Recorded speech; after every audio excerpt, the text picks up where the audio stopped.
Engage in heaven today. Let's get it. In vain they worship me, teaching as doctrines the commandments of men. Matthew 15:9. When people go around claiming God told them to do something or saying God said all the time, it is like a closed conversation. It's manipulative and leaves no room for discussion. It acts like a final verdict. Many people have been deceived by those who throw around God's name like that and leaves them hurt. Then, for whatever reason, God gets the bad rap for it. The most dangerous part about this is that when God really does say something, those who were previously deceived have a hard time hearing it and they miss it. They lose their faith and their expectation for God to move. Many people are angry at God for what someone did in God's name, but it really isn't God who hurt them. If this happens to you, put aside your hurt long enough to see who God really is and how much He loves you.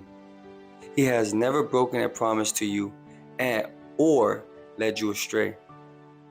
Ask Him to help you work through your mistrust, the chip on your shoulder toward church, toward Him, and toward other misguided Christians.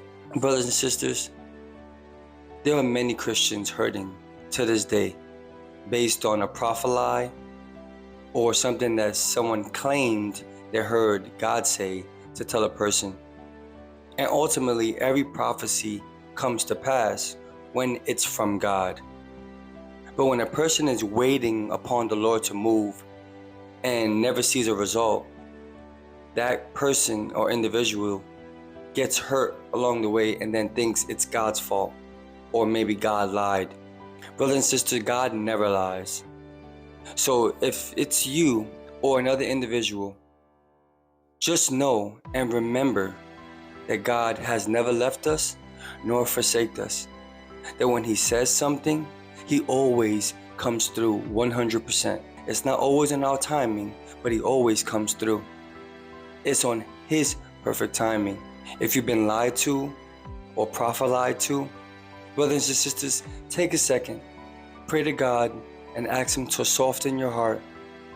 Release that mistrust, not just in men, but that mistrust in God. Ask Him for forgiveness of not believing in Him and trusting in what man had to say, and trusting God again. Have hope again. Continue to keep your eyes fixed on Jesus and knowing that He will always come through. We want to hear God's voice again. Just lean in to Him. Trust in Him. He will always be there. He loves you. He bottles the amount of tears that you have shed. He knows the amount of hairs on your head. Come back home. I pray this has blessed you. And remember, stay in your word, continue to pray, and walk with Jesus throughout the day. Till the next time.